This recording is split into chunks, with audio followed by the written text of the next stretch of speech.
we're going to look at the project. I'm going to show you some pictures of what the Leats were like before. Very important, the partners and our supporters. The solutions, and very important that these solutions have been come from the bottom up. In fact, we've spent time with the students in the class, in the class, and they've come up with the solutions. So it's great that the young people have been involved in this way.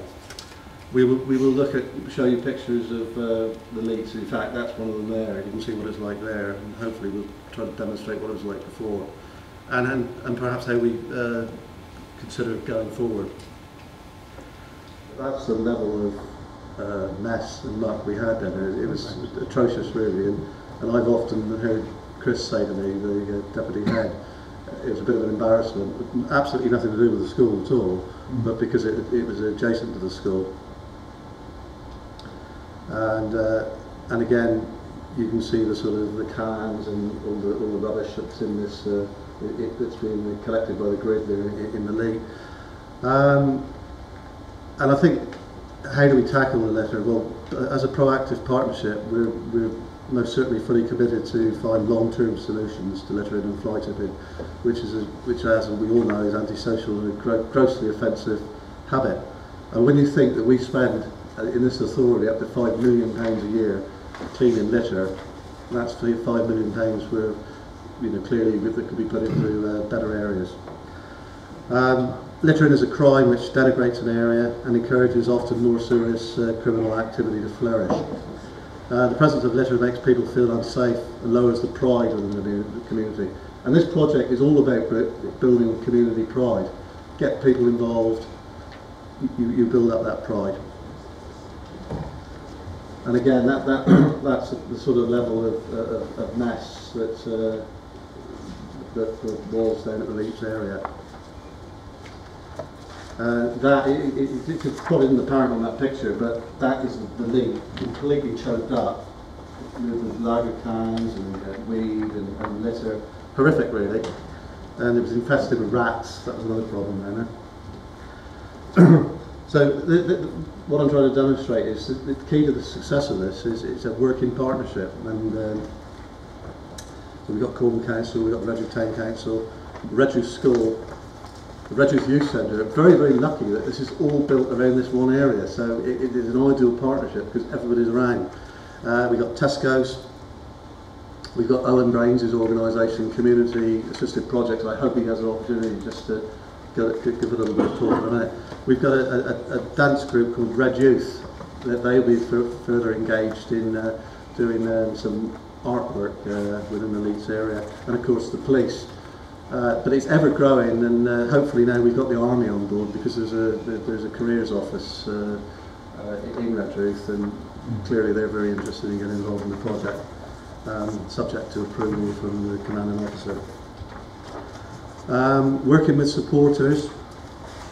One of the things we've tried to do with this project again is work with partners or work with companies and get the companies to actually donate things. So we got a local company called Hooper Graphics who kindly provided a website for us, which I hope to show you in a minute very quickly. We've got Llewellyn Homes that have given some money financially. CETA, they've done exactly the same. And Contract Signs, they've promised to supply us all the signage completely free of charge. So it's a real community effort where all partners are working together to better the area. But we've been especially keen to work with the local students and the young people, especially from Redruth School and of course the Redruth Youth Centre. And as I said before, students have been involved in finding the solutions to prevent further littering and to look at ways to encourage wildlife to settle in what is now a beautiful and quite frankly valued part of our town. Elements of the project have been included as an educational programme which now forms part of the school's curriculum. And we see very much the involvement of young people as vital to the ultimate success of the project.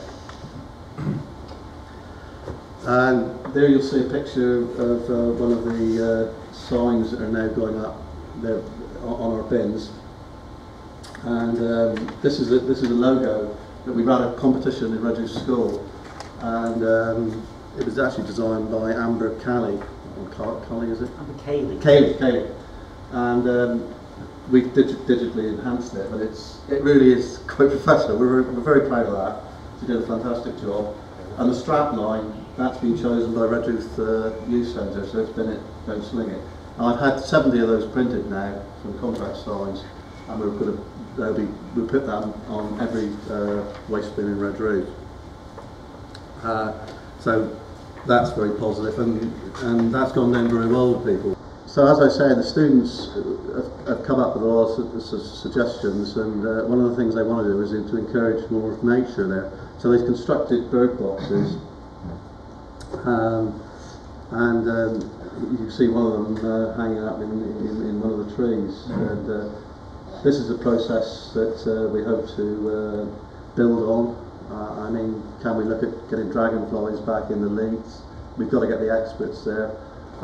One of the things that has come out of this, and I'll tell you, but it's still got to be it's got to have some further research. But we were told by a pest control officer that they're not all rats down there. Apparently, there could be water voles.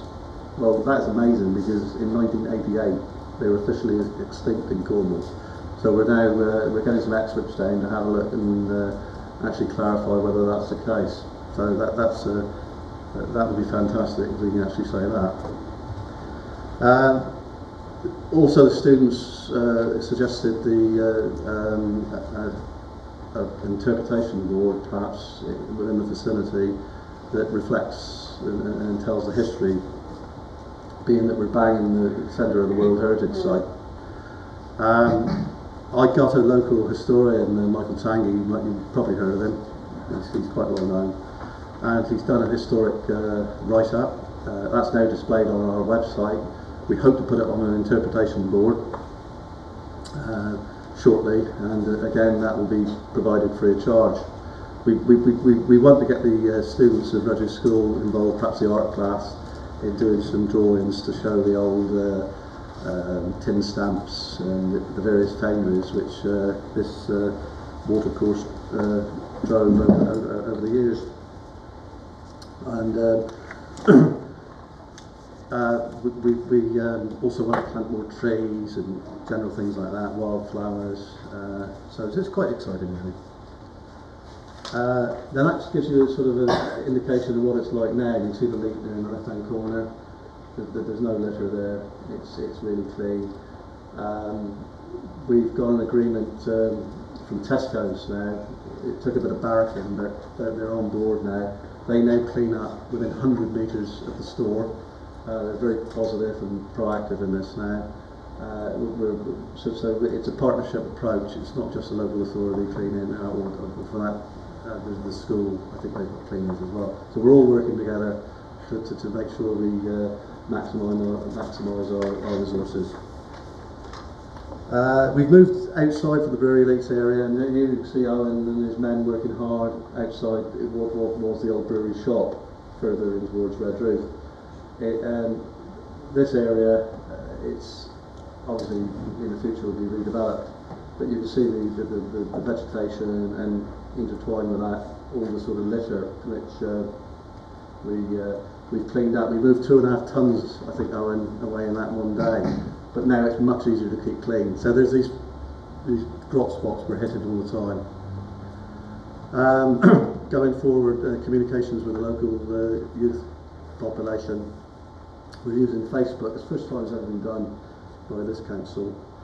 Social network to communicate with people, and we currently have 119, we've got 121 people signed up now as friends, and we can send messages out to them, encourage them, and so if we've got a litter pick, we can encourage people to come forward.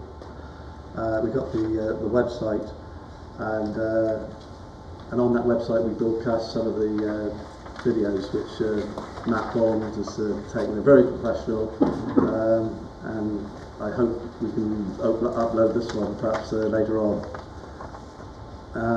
Looking forward, as I said before, the historic and nature interpretation panels, We're also going to paint the hoarding boards surrounding the old derelict brewery site, and young people are proposing to carry out some street art on the project, on the board, sorry. The Eco-Clean project has raised the profile of the Redruth corridor, and the redevelopment of the area has been accepted as a priority as one of the council's strategic regeneration projects, so that's a good outcome. Yes, we're looking to, as I said before, encourage more wildlife to the area. And we're also looking to fund our own eco-wardens. Perhaps, we've already got some businesses signed up to this, so that's something we're looking to do in the future. And a bit of a mad idea, but possibly installing a water turbine in the old leak to reflect the historical nature, perhaps to generate electricity to power some of the street lights, etc. Right. I think this is a really good news. That we've also been put forward as finalists for the Keep Britain Tidy National Awards, which is on March the 14th. So we should be going up there and hopefully come back with a trophy.